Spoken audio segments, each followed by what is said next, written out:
Welcome to the Sponsored Rider Club podcast, your guide to motorsports sponsorship.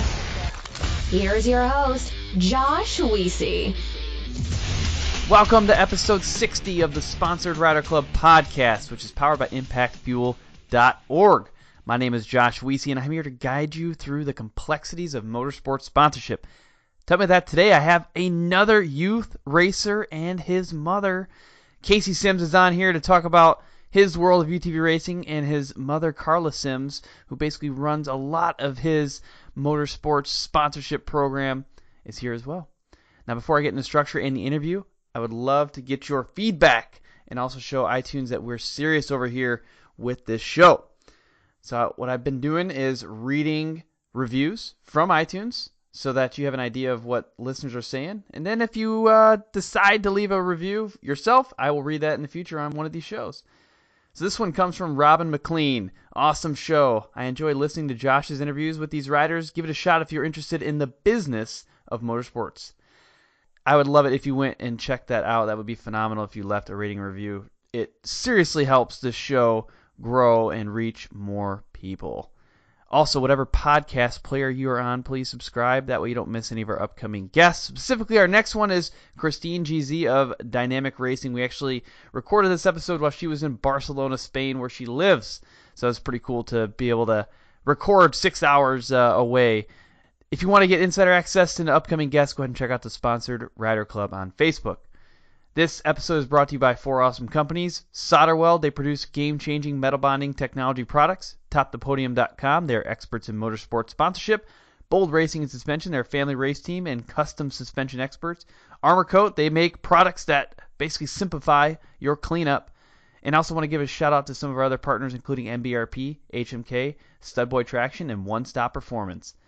Now, the structure of this podcast is set up like a race. We'll begin with the qualifier, which is a basic introduction. In Heat 1, we'll discuss their background. In Heat 2, we'll dive into sponsorship tactics and strategies. In the main event, we'll discuss mindset, and we'll end to the finish line. That's where we will get closing comments, and we'll figure out how to contact Casey and Carla.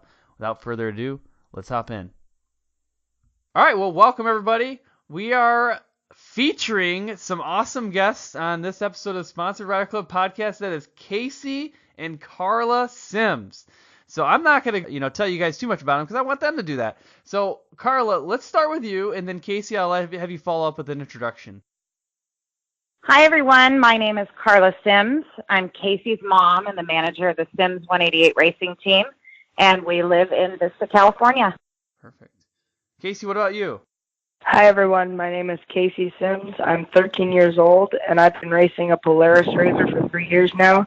I've just started my 4th season, and I'm in 8th grade at Vista Christian School. That's perfect. And one thing I just got to add to the intro, I read your resume, and there was a stat on there. I had to write it down to mention on the show. 69 out of 72 podiums. So when you've raced 72 times, 69 of those times you've gotten a podium finish. Is that right? Yes, it is. Holy cow. So everybody probably listening to this knows Tom Brady. Tom Brady doesn't have nothing on you. He's got nothing. Uh-huh. Oh, wow. That's just an incredible statistic. I mean, I felt like that was a real number because, for people listening, I do Impact Fuel as well, and that allows people to donate their podium finishes to charity. And, Caden was on last week's episode, and you're on this one, and you two both, every time you race, it's like, I'm just going to assume that you're going to win, or at least get in the top three, because it's going to happen. Thank you. And now I see there's a statistic behind that. That's not just a feeling, that's a real deal thing. Uh-huh. Awesome. Well, what I want to focus on next is really getting to understand your backgrounds a little bit better. I want to know your story of how you got into motorsports and how you got to where you're at today. So Carla, let's start it off with you. I mean, you're the manager of Sims 188 Racing. You got a cool logo, and you got a kid that's winning every race he runs. I mean, how'd you get there? So I grew up going to the desert with my family. I rode three-wheelers, and then we were super cool and got quads when they came out. And right. And then after I graduated from high school, I took a break from going to the desert. I was focused on college and life stuff. Then I met my husband, he grew up going to the desert also. We started going to the desert together then. We had a long travel Baja Bug and a pre-runner truck. It was tons of fun. They were both 3-seaters. Casey was 7 or 8 months old when we were taking him out there. He used to fall asleep on rides. It was pretty funny. Just he'd knock out on rides. And then about 10 years ago, I had a really awesome opportunity to race Class 11 in the desert on an all-girls team. And we raced at the MDR series out in Plaster City.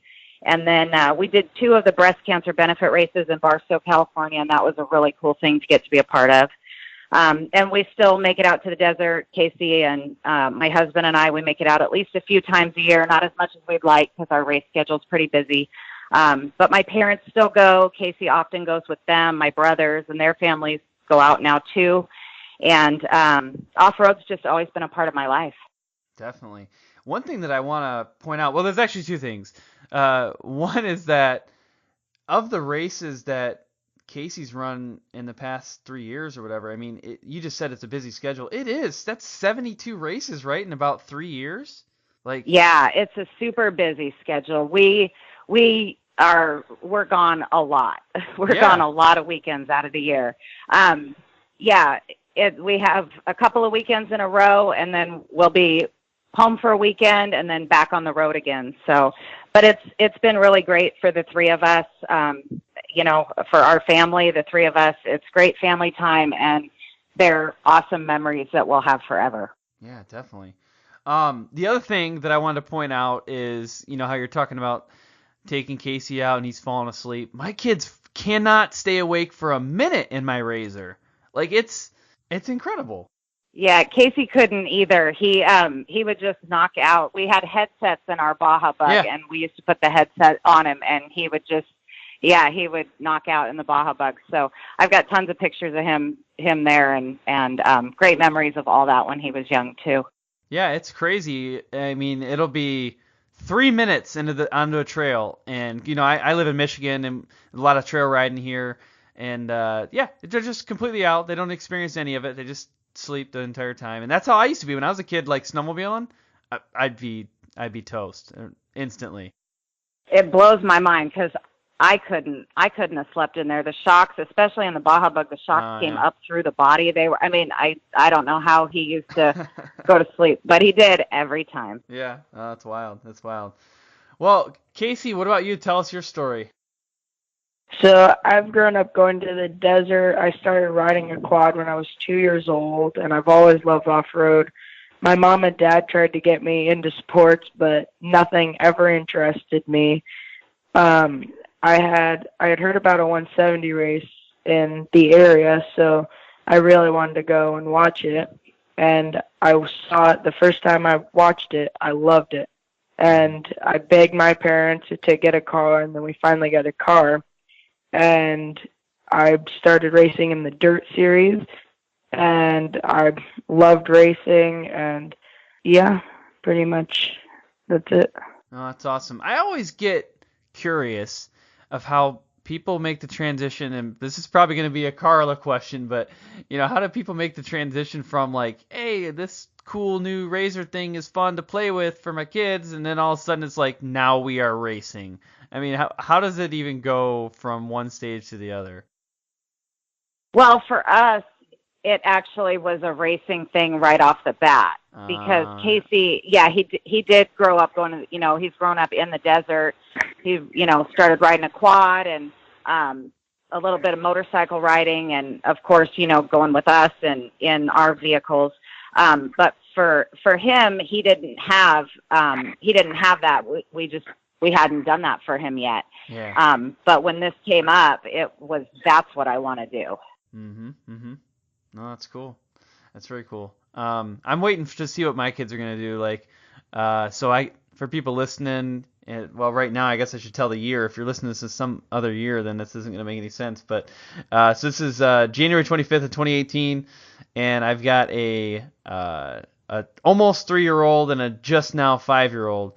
And the 5-year-old, I don't think he's going to care about that stuff. He likes riding along, but the 3-year-old or almost 3-year-old, he is ready to roll. He is I mean, he's going to get into some sort of vehicle and he's going to crash it right away, like guaranteed. Like that's just his style, is just smash things and crash things. But I don't know what he's going to do. He might want to race stuff, which I'm cool with, but we'll see. You know, the little 170s weren't around when Casey was that age. Yeah. They didn't come out. I don't remember exactly what year they came out, but they weren't around when he was that age. He probably would have been begging us to do it when he was much, much younger. Yeah. I got my kids, Power Wheels, right? And the little guy, he couldn't reach the pedals or anything, and the bigger guy, he didn't really care that much about it. So we basically kind of like put in a pillow and got him really close to the little guy, close to the pedals, and the big guy just kind of rides along, but he will not steer. I don't know what, like, he just loves to just ram into things. I mean, it's nuts. So that we got to get that part down before we get racing. Just the whole, you can steer, you don't have to just smash into everything you see. They do have a hard time with steering, even Casey on his quad when he was little, to get that concept down. Yep. Or at least run into not dad. Like, they really like to hit dad. I got bruises all over my shins to prove it. But, well, hey, that was a cool, quick intro there. And the next thing we're gonna do is hop into Heat 2, and that's where we're gonna talk a lot about some of the highlights and the wins and the cool stuff with sponsorship in the youth program, but also a couple challenges as well. But right before we do that, I want to take a quick minute to thank the sponsors for this podcast. I am constantly asking the guests of this podcast how they attract and retain sponsors. And on almost every single occasion, somebody gives an example of a resume. A rider or a racer resume is extremely important to your overall sponsorship pitch and proposal. And it's tough to do. I mean, it's not really the easiest thing. Anybody can go through and put together a resume, so don't get me wrong there, but it's really difficult to get something that's like unique and different and stands out, and that also is something that can be put across multiple platforms. Well, that's one of the things that I want to talk to you about next, is how topthepodium.com can actually help you build a race or rider resume that can be used on multiple platforms. I'm talking like website, PDF, something you can print off that's interactive, that looks fantastic. It looks absolutely professional. Well, that's because it's made by a professional. This is the type of thing that's going to set you apart from the crowd, and that's going to position you for a strong sponsorship proposal. So what I want you to do next is go to topthepodium.com, and if you have a question, there's a little chat icon that pops up on the side of the screen when you go to topthepodium.com, and you can go ahead and type your question right there. Jeff Vanestal, he is the owner of Top the Podium. He's going to be able to respond to you directly. So check it out. I don't know about you, but I absolutely can't stand cleaning the mud, filth, grime, goo, garbage off my machines after I go for a ride. It's just frustrating. It takes a lot of time. That's why I'm going to talk to you about Armor Kote next. Armor Kote is designed to help prevent mud, clay, ice, and other grime from sticking to your machine. It makes the cleanup quick and easy. It makes the machine actually look fantastic, and beyond that, it smells phenomenal. I don't know how to describe it, like bubble gum or something like that. It smells great. If you want to know more about Armor Kote, visit armorkoteproducts.com, and you will see their entire product line, all the offerings. Armor Kote is also working on some new stuff. They're soon going to release a solution made for coating the helmet and visor, and also one for wheels to help prevent mud buildup for high temp areas. So make your move now. Go to armorkoteproducts.com.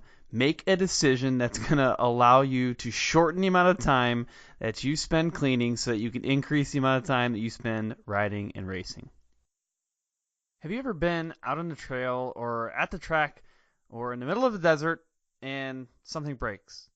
Well, of course you have. We've all been there. But a lot of people at that point, they reach into their trusty toolbox for the duct tape or the zip ties or wrenches to fix their machine. However, there's a feeling that you get when you realize you need more than just duct tape to fix that rock chip in your radiator. That's a horrible, horrible feeling to have. And that's why I'm going to tell you next about SolderWeld's metal bonding products, specifically alloy sol. So this product gives you a longer-term fix than JB Weld, which is just going to get you back to the trailer or back to the pits. With basically the assistance of MAP gas or propane torch, you can quickly and easily repair an oil cooler, radiator, AC line, or any crack or hole in aluminum. And better yet, alloy soil flux is the only flux in industry that cleans and decontaminates the dirty and greasy surface for you. So you don't even have to worry about that part. The alloy soil rods are actually capable of a 30,000 PSI fix, and they're stronger than even the parent metal, and they're built to last the lifetime of the part. So don't let a simple radiator leak leave you out of the race or broken down in the trail. Bring along some alloy soil aluminum alloy repair rod and flux from SolderWeld. I hear it constantly from racers that a good suspension setup is absolutely critical for performance, and that's why I'm going to talk to you next about bold racing and suspension. Now, it's really critical to understand your suspension, and there's so many intricacies with the valving and the shims and all this crazy equipment that you need to actually, rebuild and properly set up your suspension, that it's really important, if you're ready for that next level of performance, to partner with an awesome suspension company. Now, Bold Racing is that company. They're not only specialists with their suspension setups, but they also partner with companies that produce amazing custom components. And on top of that, they're a family race team. They actually race themselves, so they really understand the type of beating that your vehicle and your shocks can take. So what I want you to do is give them a call and just chat with them. Talk to them about suspension. Their number is 702-506-5354. If you're not ready for a phone call, go ahead and shoot them an email, bold.racing@yahoo.com. All right, welcome back, everybody. We are now in Heat 2. That is where we get into the nitty-gritty details around sponsorship tactics and strategies. Now, I want to kind of start this thing off, Casey, with hearing who some of your current sponsors are. I have some amazing people backing me, like Demon Power Sports, GBC Tires, Method Race Wheels, Addict Racing Engines, Godsand Performance, Gates G-Force, Crown Enterprises, Elka Suspension, Rugged Radios, Maxima Racing Oils, Baja Designs, Factory UTV, Butter Supply, Crown Performance, Surface Sun Systems, Pavement Recycling Systems, UTV Underground, Peralt Motorsports, Sims Grading, Hawk 9, and my parents. Oh, perfect. I always like to, after, hearing the list of sponsors on the show, I like to go back and just ask a couple questions on some of them. So one of them that you said was it Pavement Recycling? Yes, it was. Perfect. Tell me a little bit about Pavement Recycling and who they are. They were really good friends of ours that we knew really well. Perfect. I always like to hear those stories because, they're not necessarily part of the racing industry, but obviously they want to be, supportive of you and your program. So I think it's important to call those folks out. Like for me, for example, my dad has a lawn care company on the east side of Michigan, and he's been sponsoring Impact Fuel like forever. And he knows he's not going to benefit directly from it, but he wants to be a part of it, and he wants to show his support. So I think that's cool. Yeah, just like my dad's company is Sims Grading, and he sponsors me too. Yeah, that's awesome. And then Butter Supply. So I've seen Butter Supply on a couple of other racers. How'd you get connected with them? We started talking to them at the Work Series, and it just kind of worked out. Oh, perfect. Very good. It seems like they tend to spend some time in the off-road racing world. So very cool. Mm-hmm. So going into a little bit different category here, I want to know about how you guys first really saw, I guess really Carla, I mean, how did you first see that Casey had the potential to be a racer? I mean, it looks like you guys kind of got him into that right away, but how did you know that was really an option? Well, when, like he said, when he was younger, I tried to get him into sports. My husband and I both. I'd take him in the backyard and play t-ball with him. We'd play soccer, basketball. you name it, and nothing stuck. He loved playing for a minute, and then I would say, great, you want to play on a team? And he'd say no. Mm-hmm. So I really wanted to get him into something, but he just wasn't interested. And we heard about 170 racing, and like Casey said, we went to a race and we checked it out, and after that, it's all Casey talked about. That's all he wanted to do. Yeah. He's always loved the desert, and so it didn't surprise me that that's what he wanted to do. Mm-hmm. Mm-hmm. And Casey, you were, what, 10 years old then at that time? Yeah, when I first started racing, okay. I was about 9-ish. 9-ish, okay. Yeah, that's cool. It's good, too, that you, at that time, you saw something that you liked and you spoke up and went and did it. So that's overall a good thing. Mm-hmm. The reality is, though, after we went, I really didn't want him to race. I told my husband I don't want him to race, but I didn't want to crush Casey's dream, and I was trying to figure out how to tell him no. But then he came to me one day, and he said he thought he was going to be really good at this racing thing. And I said, you think so? Why? Why do you think that? And he said, well, because you did it, so it's in my blood. Oh. And I said, oh, he tugged on your heartstrings there. He grabbed a hold of him and tugged on him. Yeah. Totally. And so Casey was part of when I raced Class 11. He was 2, 3, and then even I think he was 4 probably when we stopped racing. But he was part of that with us. And so I told my husband, I know I can't tell him no, so you better build him a really safe car. Yeah. Oh, that's good. That's good. Nice job, Casey, going in there and grabbing on those heartstrings and giving them a good yank. Good move. Good move. So Casey, one of the big things that people struggle with is, how do they actually help their sponsors? How do they take care of them? So from your perspective, how do you do that with your sponsors? How do you take care of your sponsors? I promote them and I try my best, and people see them on the side of my car, and I put them up on Instagram, Facebook, on my Facebook pages regularly. And when I'm talking to other racers or other people who are starting to get into the industry, I try to tell them, hey, these people are really good. They make really good products, and they're really good at what they make. And I wear my hats, T-shirts, and all my stuff that they give me.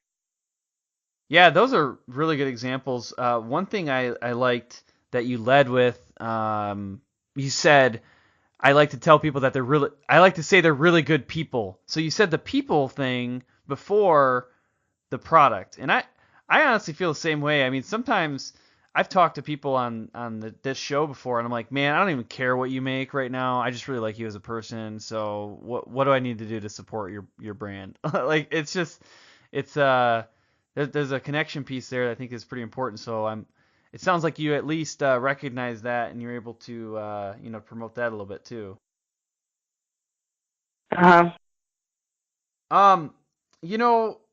Another thing you mentioned too, which sounds somewhat trivial, but it's something that's actually, in my opinion, somewhat difficult at times, is consciously wearing your sponsors' brands, whether it's hats or shirts or whatever, when you go out.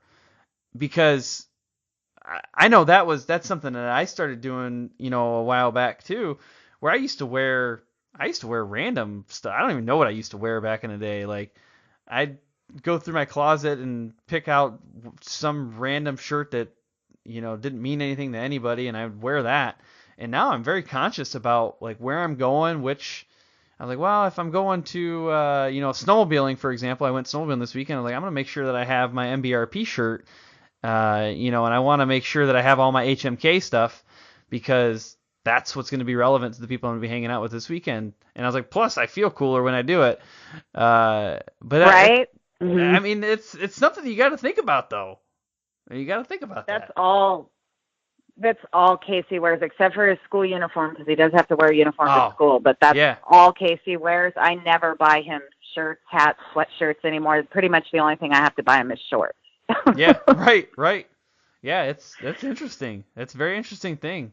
And I never, ever in my wildest dreams would have thought that I would like have to plan out, not have to, I like it, but plan out what I'm gonna wear if I'm just going to, I don't know, even to the store. Like I just want to make sure I grab my hat that I want to wear, and then maybe I'll do an Instagram post where you can see the hat that I'm wearing.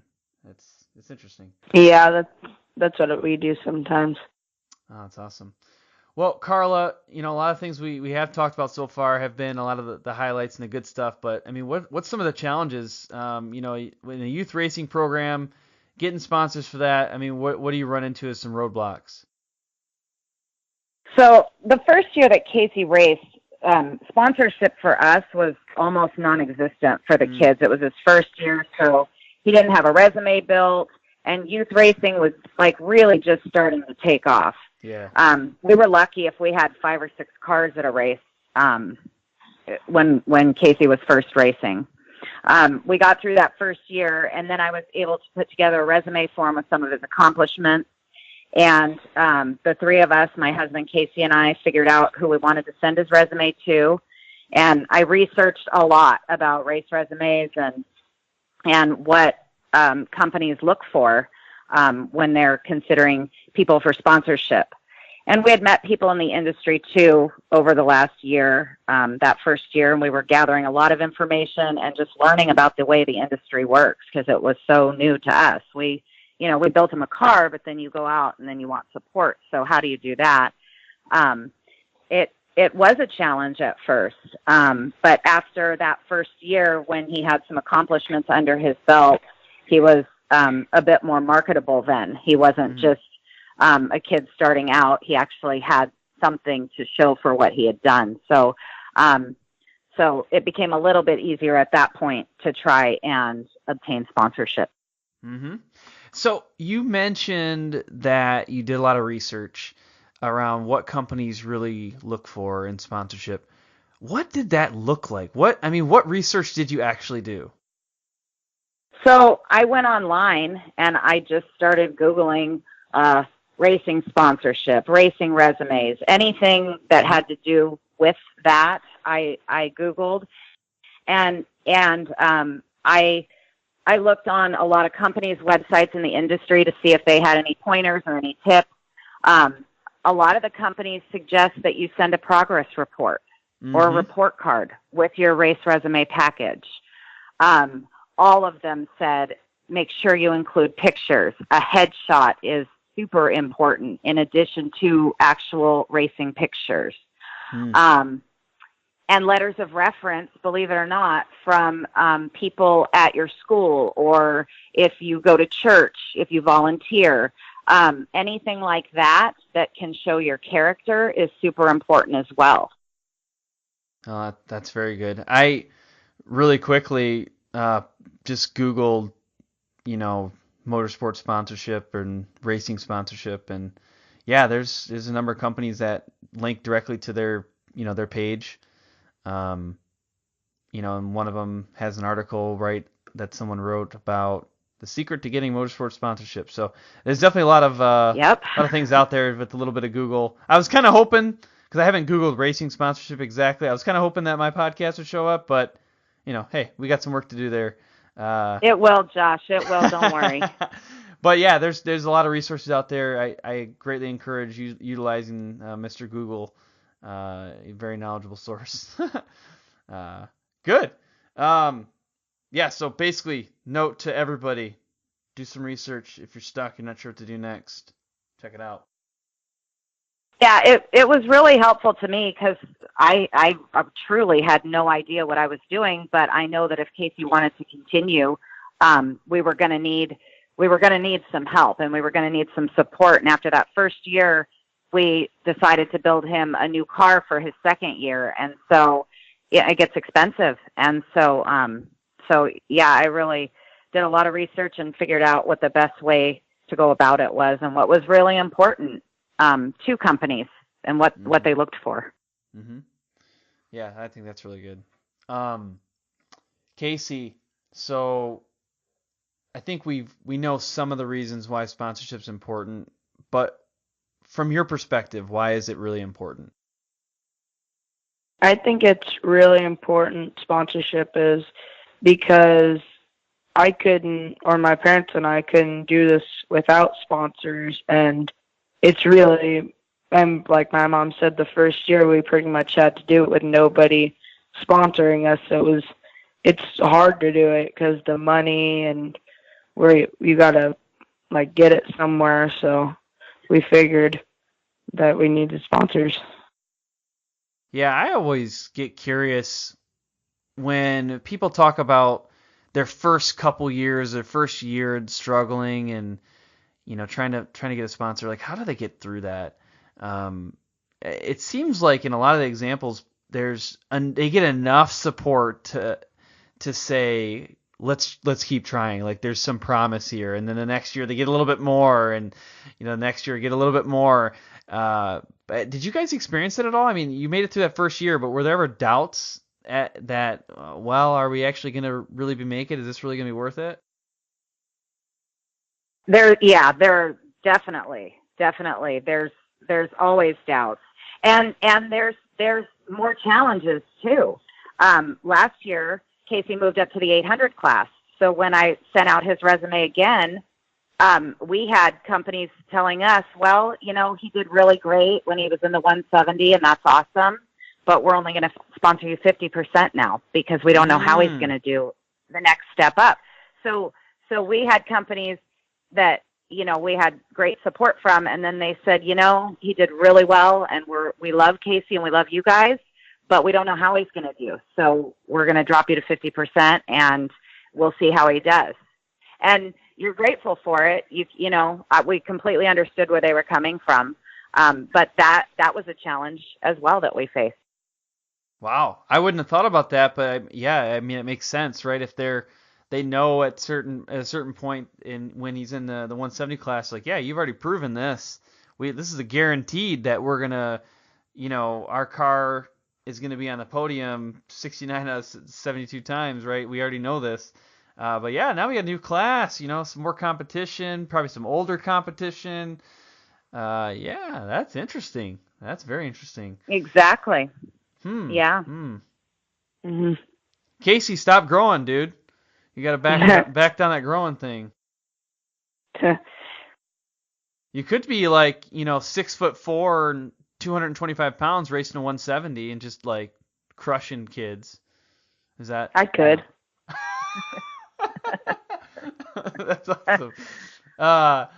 Well, no, that's some good examples there, and I think it's important for people to realize that just because you have a deal this year does not necessarily mean that deal will exist next year, and it also doesn't mean you're going to do anything wrong in the process. Like in this case, like Casey, you're doing the exact right thing by stepping up to a new class, pushing yourself. You're getting bigger, you're getting stronger, you're getting smarter, and it's the right thing to do to get in that other class. So I think that it's probably important for people if they're in that same point in their career and they're trying to make a change, plan for that, but that doesn't mean stop either. Mm-hmm. Good. Yeah, no, don't stop. Don't stop. Keep trying. For sure, keep trying. Mm-hmm. We've talked a lot already about some of the sponsors and some of the connections and how you kind of initially got your name out there, but I want to get into some of the details around the actual contact. The first contact with a sponsor, I think, is one of the more stressful things. I don't know if everybody really knows where to start sometimes. So maybe, Carla, could you walk us through a couple of examples of how you actually contacted a sponsor? Yeah, so like I said, after Casey's first year, I was able to put together a resume for him, and I figured it was going to be a lot like trying to get a job. So I actually used my own resume template and built Casey's resume from that. And then, like I said, I included race pictures, I included a headshot, I included his current report card, and I was able to get a couple of letters of reference from a teacher at his school and the principal. And I put all that together, and then I put a cover letter together specific to each sponsor that we wanted to solicit to. The first ones that I contacted, I did it through email. and I attached his resume package, and I wrote a brief email just introducing Casey. Those that I contacted first, we were already using their products on Casey's car, but we were building him a new car to race in his second season, and so I used that. Like, for example, GBC tires. Casey's been running GBC tires on his car since he started racing. And so when we were moving into that second year, I wrote an email and I said, we've ran your tires for a year. We love them. We love being a part of GBC, and we would love it if you would sponsor Casey. And waited to hear back. Crow Enterprises was another one. He runs Crow seat belts and window nets, and he wears a Crow racing suit and shoes. And that was another one that I contacted pretty much right off the bat because the products had worked for us. They were great, and we wanted to continue.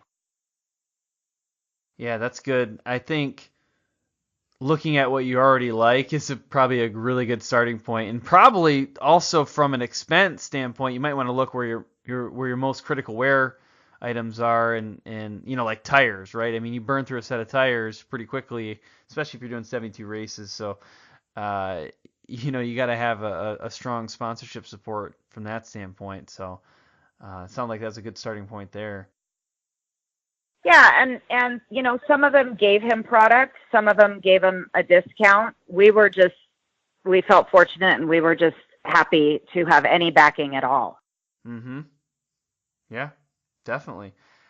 I'm always curious, and maybe you all are starting to make this transition too, but I'm always curious about what the transition looks like when you go from a product discount to free product to a financial support program, because I know that happens, right? In some companies that's part of their track, that's part of their progress, but I don't fully understand what those transitions look like. I'm hoping that in future episodes I can pull that out a little bit more as well. Yeah, well, I will tell you, Demon Power Sports was actually one sponsor that contacted us after Casey's first season. They contacted, or actually, no, excuse me, it was after Casey's second season. They actually contacted us and talked to us about supporting Casey in his new class. And they were one of the ones that said, we think Casey's fantastic and he's done great, but we don't know how he's going to do. Mm-hmm. So we're going to give him a discount on our axles, and we'll see how he does. And we may or may not revisit this mid-year, next year. We don't know. And I said, fantastic. That's wonderful. Right. And they did. They revised his contract mid-year. And so they really stood behind Casey, and they've become one of his biggest, if not his biggest sponsor at this point. That's very cool. Yeah, that's very cool. Because I think that I would just assume that the thought has to cross your mind, or anybody's mind who's in that situation, like, well, is this really the right company to stick with? Should I venture out and look somewhere else, or maybe they're telling me exactly what I need to hear, and maybe everything will work out in the end. In this case, it did. But I just feel like there's got to be that shadow of doubt that gets cast when you've had that first conversation. There is. I think so. Yeah, I think that's natural human instinct to feel that way for sure. Exactly. Yeah. Well, that's good. I feel like that's a good little overview of making contact, and even in this case where someone reached out to you all. Casey, though, one thing I want to understand from you next is, what do sponsors really want? I mean, I think it's hard sometimes for us to know exactly what their goals are and what's most important, but how do you figure that out, and what would you say they really want? I think that my sponsors want me to promote them and do the best I can, and whenever I'm standing on the podium, if they ask me who's your sponsors and who do you want to thank, for me to just say my sponsors and for me to try and put my sponsors out there. Mm-hmm. Mm-hmm. Going back to the podium, we had a show with Tiffany Stone, and she's interviews a lot of the torque racers, right either on the podium or right after the podium. And we went through a couple of like examples of how to prepare for podiums in that episode. How did you prepare for maybe your first couple podium speeches? I mean, I feel like that's got to be a little bit intimidating initially. Yeah. What I did is whenever I raced Lucas Oil a couple times, and my first time I did race, my mom had a little piece of paper and she wrote down all my sponsors, and right before the race I put it in my pocket, and then after the race I just kind of pulled it out and I read it off. Mm-hmm. What about now? I mean, do you have this stuff memorized, or how does it go nowadays? So either I put it in like the notes on my phone, or I'll write it down on a piece of paper and I'll just like read them off to everybody. Okay. Because I mean, there's like I didn't count myself, but it sounds like you got at least 20 sponsors or something like that. That's a lot to keep track of. Yeah, it is. Oh, that's good though. That's good though. What else in the podium speeches? I mean, do you get nervous before you go up there and talk on a podium? Sometimes I do. Sometimes I'm either really happy because I won the race, or sometimes I just get really nervous, and I think I overthink it sometimes, and I just get really nervous, and yeah. Yep. All right, okay, so here's another question around the podium thing. Do you feel like you get more nervous for that, or more nervous for the actual racing part? I don't know. To me it kind of just depends on where I'm racing, who's racing against me, and like where I'm racing. But most of the time, I think it's more of on the podium I get more nervous for. Yeah, I think I don't know what the exact numbers are, but there's a lot of people in the world that they're more scared of public speaking than like anything else. So I imagine that there's a lot of racers out there that are like, okay, just get me through this podium thing, get me back on my bike, or get me back on my sled, or get me back in the car, so I can get away from this public speaking thing. Yeah. Carla, now I think that you're running a lot of the social media, for Sims Racing and for Casey specifically. What's your social media strategy? How do you plan this stuff out? So Casey's on Instagram and Facebook, and at first I used both my Facebook and Instagram and Casey's to promote him and his sponsors. But as Casey's following grew, I used mine less and less, and now I don't use it at all for that. Yep. I only use Casey's for that. And I do try and get Casey involved in that, because as he gets older, he's going to need to know how to do it himself. So I do get Casey definitely involved in this, but we try to post real consistently about how we did after a race, or what we're doing in terms of prepping cars or getting ready to travel for a race. And we also promote our sponsors individually from time to time. We really do try and stay engaged on social media, because if you aren't posting, then people aren't seeing you. And I never really understood how important social media was until really it's just been in the last year. I've really realized how important social media is to sponsors, to race promoters, to people in the industry. Social media is a big thing in our industry, and it's very important. You have to make your posts engaging and different so that you can continue to gain followers. And the content that you're posting is super important too, like buying pictures at the races from the photographers that are there to use on social media and to send to your sponsors for their use, because they're giving you product or a discount. They need to get something back from you, and that's one thing that they really appreciate, so that they can then use those pictures for promotion. How do you share those pictures? I mean, is it email, or how do you get that information to your sponsor? It's definitely by email. So after every race, when Casey first started racing, I did monthly race reports. Like I would just do an overall recap of how the month went, and I would send pictures with that race report. But as this has grown, I've realized that they want to know how each individual race went. So Casey and I write race reports after every race, and I try to send them the following week. So just within a few days of the race, I try to send those race reports to all of his sponsors. And we get a lot of pictures from every race. So what I do is I go through and I pick out, out of 20 or 30 or 40 pictures, depending on who was photographing for us that day. I pick maybe 6 or 7, at the most probably 10, and send those with the race report after every race. Mm-hmm. One thing that I started a couple months back, and I don't know if this is going to be effective or not, but I started using like a Google Drive, and I share, I have folders set up for different sponsors or whatever, and I've shared some of that content. So for example, MBRP, they've been working with me on my Razor and my snowmobile, and one of the things they want is videos and sound bites of the vehicles as they're running and revving and riding, just quick little 6 to 10 second videos. And I started just saving them on this Google Drive, and I share it with my contact there. I share that drive.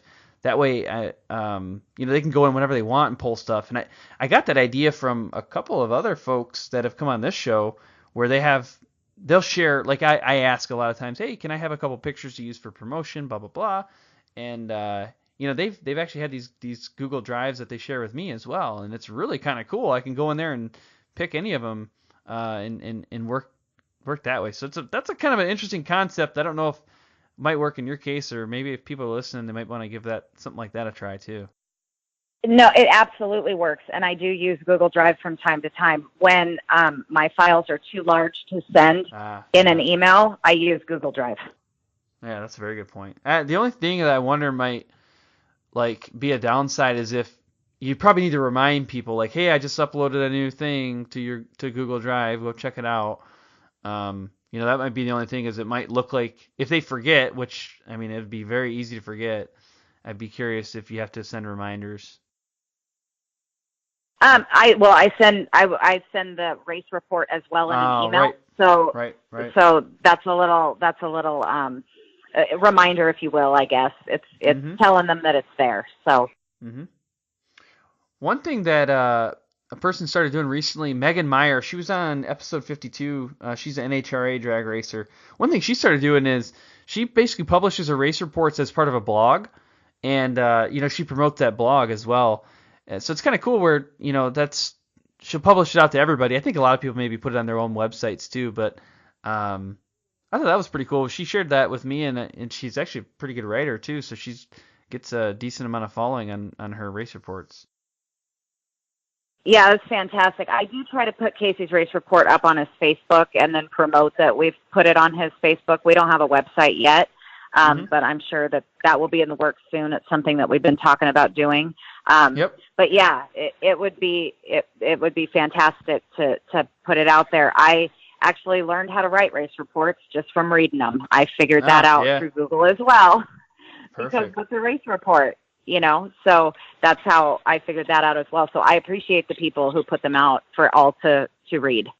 Yeah, definitely. One thing that I've noticed with your posts is I feel like I know how the race went just by your Instagram posts. You give it just enough information there where I know a little bit about probably the highlights of the race. So it seems like you capture some of those pieces just in your standard social media posts too. Yeah, Casey and I sit down and we kind of go through how the race went, and so we try to do a quick summary in the Instagram post for people to read. The race report's a bit longer. Yeah, definitely. I would assume so. Well, Casey, from your perspective, who out there is someone that you want to emulate, like someone that you look up to that does sponsorship really, really well? I think that RJ Anderson does a really good sponsorship because he's got Rockstar, Polaris, South Point Casino, and a lot of other big name sponsors that back him. So I just said this on Caden and Sarah Danbury's episode about we need to get RJ on the show. I've been emailing him. I told Caden, I was like, look, buddy, you got to go up to RJ and you got to get him on the show.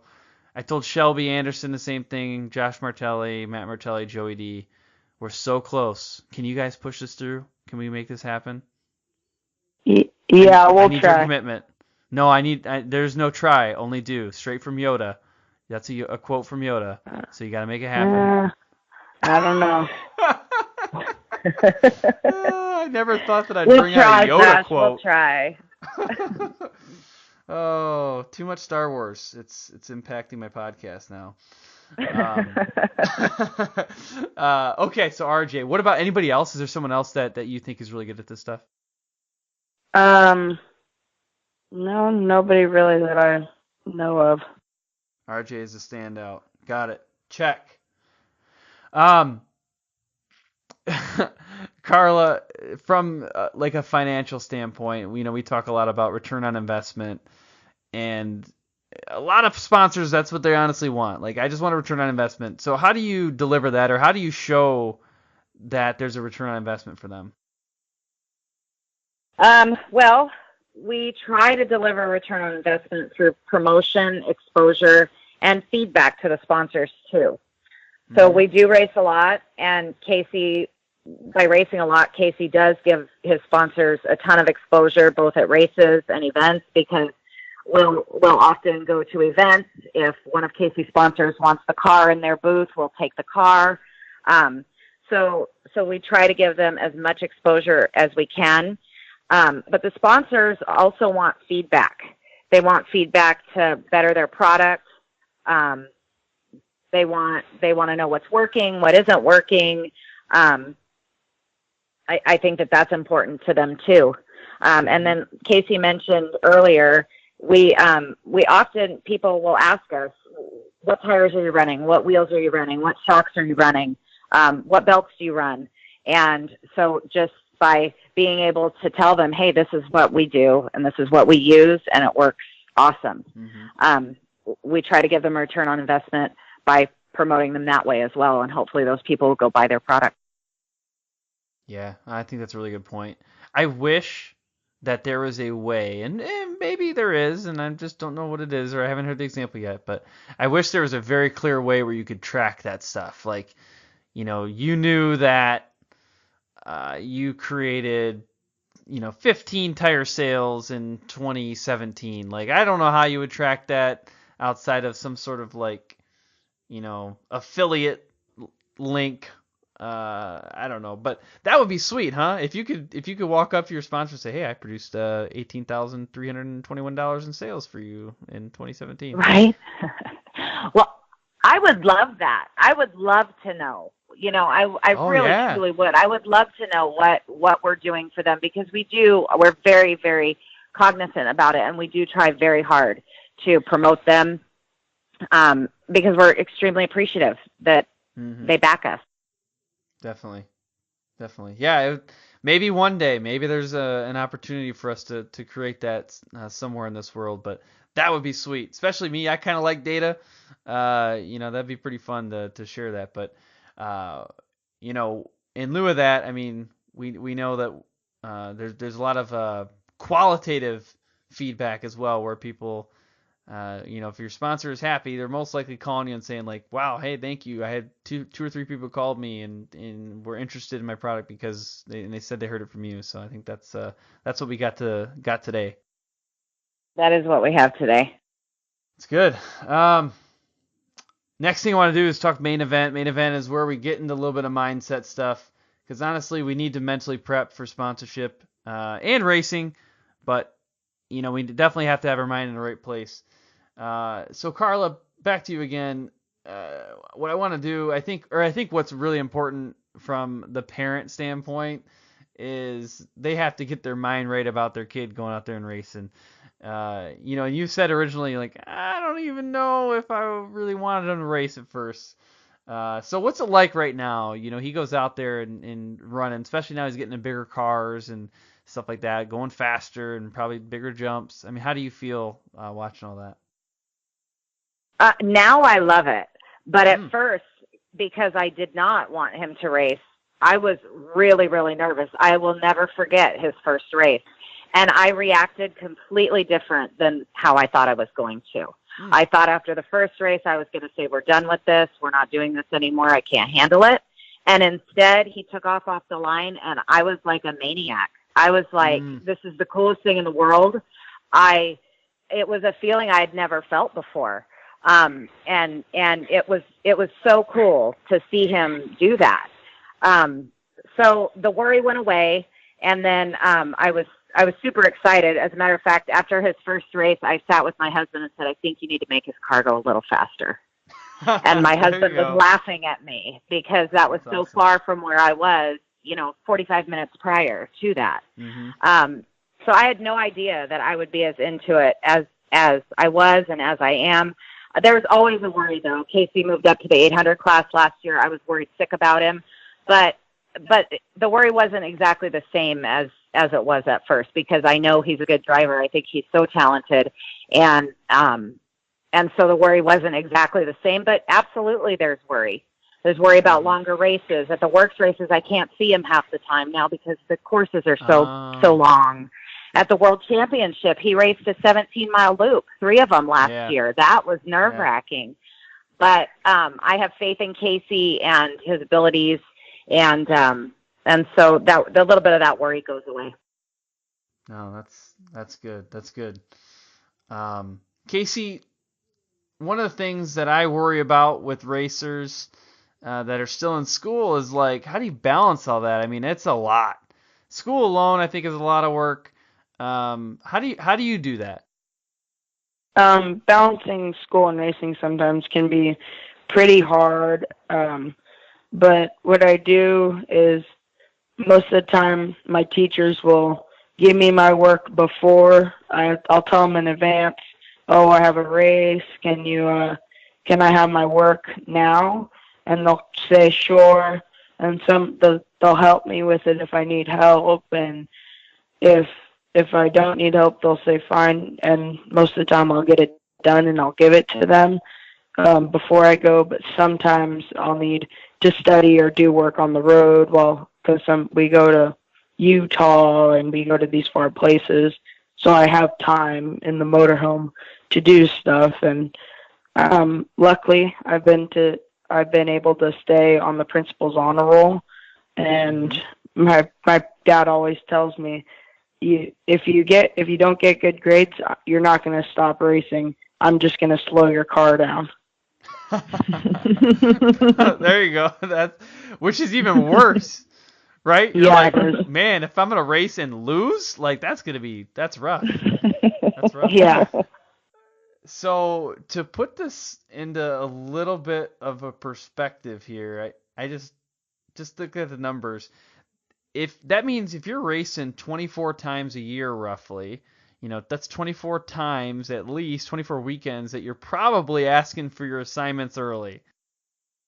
No, actually I've actually gotten to I think only a couple times out of the year I've only taken out, so only like 2 days I think in the entire year I've taken out. Well, that's even more impressive, honestly, because that means that you're balancing all that and still making it to class every time. So that's pretty good. Plus, I probably forgot about summers, right? So in summers you may have a little bit of leeway there. But that's good. It's impressive. I think any student who is also doing a sport, I think that's a tough commitment. Or if the student's working as well, I think it takes an extra level of dedication. Yeah. I'm glad that Casey said that too, because school and work are both extremely important to us, just like racing is. And so we figured out, how to do a Utah trip in 2 days. We'll leave Friday night after work. We'll drive to the state line of California, Nevada. We'll spend the night there, drive the rest of the way to Utah. Casey will race. We'll get back in the motorhome, drive back to the state line all in the same day, and then come home on Sunday morning, and we're back at work and school on Monday. So we're a little bit crazy that way, but that's sort of how we've balanced it, because missing work or missing school is tough for us. So we've learned to balance it that way. Unfortunately, like the work series, they practice. If you want to pre-run, you got to be there on Friday. So Casey runs the course a lot of the time blind, because he's not there on Fridays to pre-run. Yeah. No kidding. So he's gotten really good at running a course blind, and it's good. It's actually good looking back now. We just raced at the UTV Winter Nationals a few weeks ago, and he didn't get to pre-run that desert course, and he went out and navigated it beautifully. Because they didn't let them pre-run. It wasn't that we weren't there. They did not allow pre-running at that race. So I think it's prepared him, now, looking back, I think it's prepared him to learn how to go out there, and you got to figure it out. You got to figure it out while you're racing. You don't have time to think. You just have to know what you're looking for and pay attention and go. So a lot of the times Casey doesn't pre-run, and in the end, I think that it's helped him. I think it's helped him grow as a racer and develop his skills. Yeah, that's a really good point. It's kind of reminding me of something. I had Fred Rasmussen on here. He goes by Fuzzy Flies. Does some pretty cool backflips and crazy trick things on a snowmobile. And he was talking about how he got used to flying places, because he's from Michigan and he would fly and go everywhere and do these events, but a lot of times he couldn't take his own snowmobile. So he got used to using whatever snowmobile they had. So now he's to the point where he's like, I don't care what the suspension is or what machine it is or what, like, I'll just get out there and do a backflip on it. And I'm like, that's great. He adapted to it. Get to that. Like, I can't even ride my same snowmobile repeatedly. And this guy goes out there and grabs just some random one and does a backflip. I mean, it's pretty incredible. But yeah, that's a similar thing, right? Like you learn how to navigate around potential challenges. So that's good to hear. Carla, when things don't go well and Casey's maybe bummed out, race didn't really end the way he wanted. I mean, how do you handle that? How do you get him through that?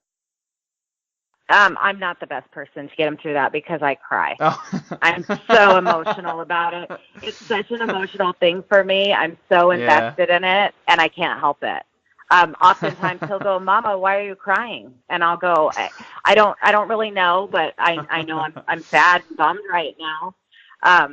At the UTV Winter Nationals, I know I just brought that up, but I'm going to bring it up again. Casey led that race for 46.5 miles. And his car is a short course car. It's not a desert car. And time didn't expire. They were going to send him out for another lap, so we had to pit him for fuel. And he only had about a 30-second lead on second place. And that's great if you're going to keep going, but Casey was going to have to stop. So we did. We got him in and out. We dumped 1.5 gallons of fuel in him and got him out of the pit. It was 30 seconds, and right as we were putting up his window net, second place went by the pits, and Casey took off after him. And he wasn't able to get around him. And so that, for me, I think I felt like we failed Casey, but we didn't. We couldn't have gotten him out any faster. And so I was really bummed after that race. Not obviously, I mean, Casey finishing second place and finishing the race as opposed to running out of fuel was a much better option. But I wasn't bummed about second place. I was bummed that I felt like we failed Casey in some way. But that's just the way it goes. You gotta pick your head up and you have to move forward. So when races don't go as we would like them to go, we try to figure out why. Was it the car wasn't fast enough or not competitive with the other cars? The gas tank wasn't big enough? Could we have done our pit stop faster?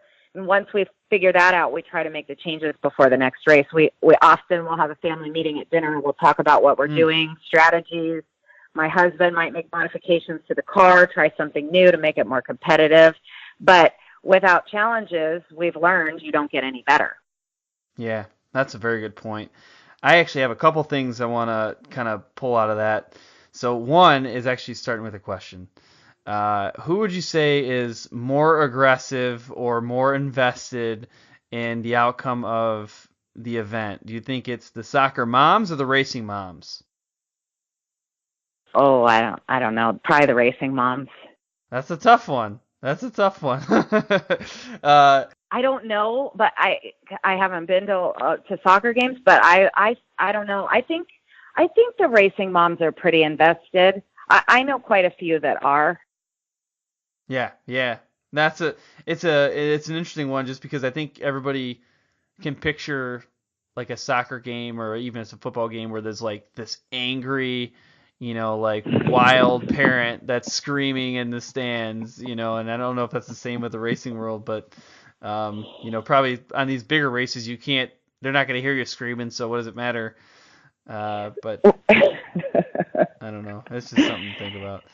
Sometimes race parents can be a little crazy. Yeah. The other thing is, you're saying you kind of got emotional when he doesn't turn out the way you wanted to, but still, at least 69 out of 72 times, it's probably ending pretty well. Oh yeah, no, absolutely. And I couldn't be prouder of Casey. I think for me, it's just, like I said, we're just so invested in it, and we truly, truly love it. We all three have a passion for this, and I think that's what makes it work. And it's like I said, it's been great for us and our family. Mm-hmm. The last little thing that I want to pull out of your example there was around something I experienced with pitting for Bold Racing. Jimmy Moore and his son were racing Vegas to Reno in 2017, and I was part of the pit crew.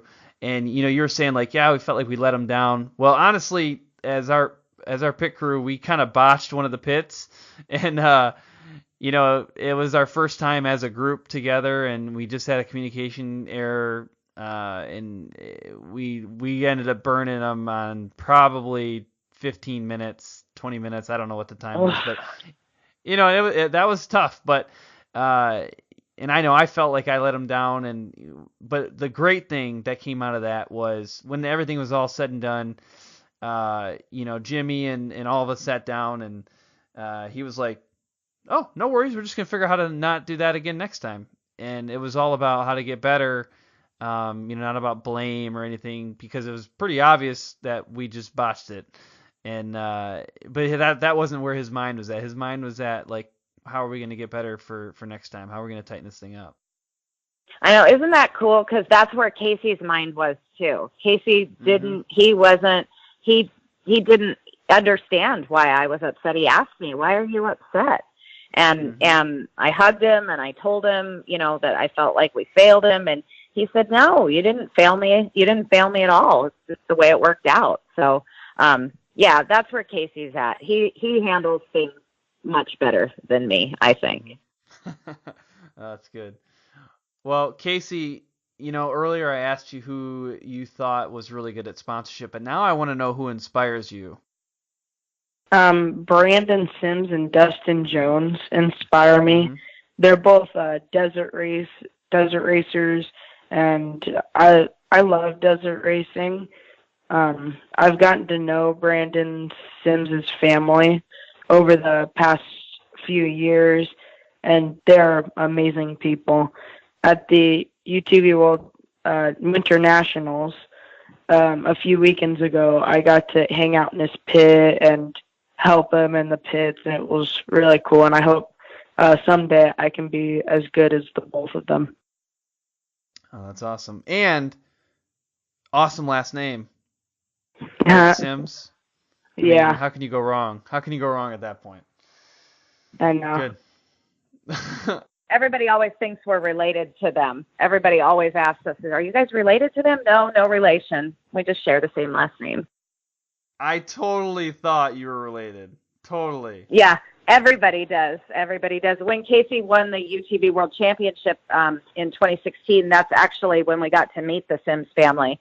And we were standing near them, and somebody came up to Brandon Sims' dad and said, "I didn't know you have a grandson? Do you have a nephew? Who is this Sims kid?" And he was going, "What are you talking about?" And he said, "This Casey Sims kid." We overheard him. He won the little cars. Who is he? And they were like, "We don't know." And so we turned around and we said, we're the Sims, just like you, but we're obviously not related to you. And that's actually how we got to meet them. And ever since then, we've kept in contact and communication with them. And at the races, when we're there and they're there, we definitely try to connect with them. Oh, that's good. That's good. That's a funny story.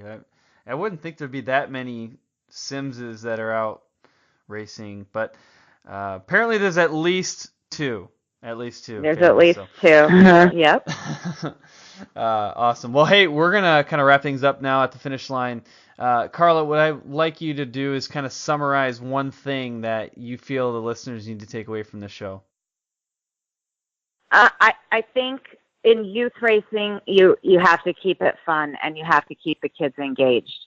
I know for us, a lot of the time, because we're in and out of because we're in and out of races so quickly, sometimes Casey doesn't get to hang out with his friends and, go ride his bike after the race, and all the other kids are getting to go ride bikes. And we recognize that.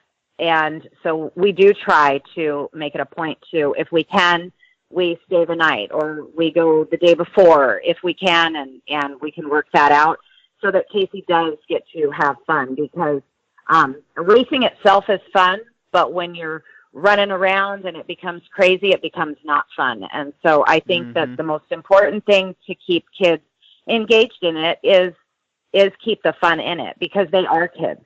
And I think that it's super important. No, it's good. And I honestly think that's probably goes for adults too. Like if it's not fun for you anymore, it's something you got to change something. It's got to be fun. Yeah. Got to have a little bit of fun in there. Yeah. I think it's important to take it seriously, because it is a really expensive sport to be in. But at the end of the day, it is about having a good time and having fun. Yeah. And if you're not, then you need to figure out how to change that, or like you said, maybe move on. Right. Definitely. Casey, what's the best way, if people are listening and they want to reach out to you, what's the best way for them to connect? You can connect with me on social media. On Instagram, it's at csims188, and on Facebook, you can contact me with csims188 or Casey Sims. And if you see me at a race, come say hi. Perfect. That's phenomenal. And maybe I'll see you at a race one time. I got to meet Caden and Sarah Danbury at Vegas to Reno, but I still got to run into at least one of the Sims families at a race. So. Well, hopefully we'll get to meet you one day, Josh. Thank you so much for having us. Thank you. I'm glad both of you came on here and were able to share your experiences. So at this point, I'm going to leave it with this. Have fun and ride safe. Thank you very much for tuning in to this episode of the Sponsored Rider Club podcast. I am very grateful to have people listening to this show and making changes in their motorsports career. It's been phenomenal to hear the feedback. Keep it coming. What I'd like you to do, though, if you haven't already, subscribe. Please do so now. That way you don't miss our upcoming guest, which is Christine GZ of Dynamic Racing. Phenomenal interview.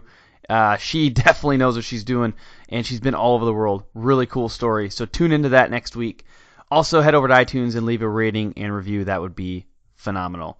If you have any questions or guest recommendations, go ahead and shoot me an email directly, podcast@impactfuel.org. A special thanks for this show goes out to our sponsors, Armor Kote, SolderWeld, Bold Racing, and TopThePodium.com. Additionally, I'd like to give a quick shout-out to some of our other partners, which is MBRP, HMK USA, Studboy Traction, and One Stop Performance. Make sure you're following us on social media so that you keep up on everything we are doing. You can find us on Facebook, Instagram, or Twitter. I look forward to serving you again next week. Until then, have fun and ride safe.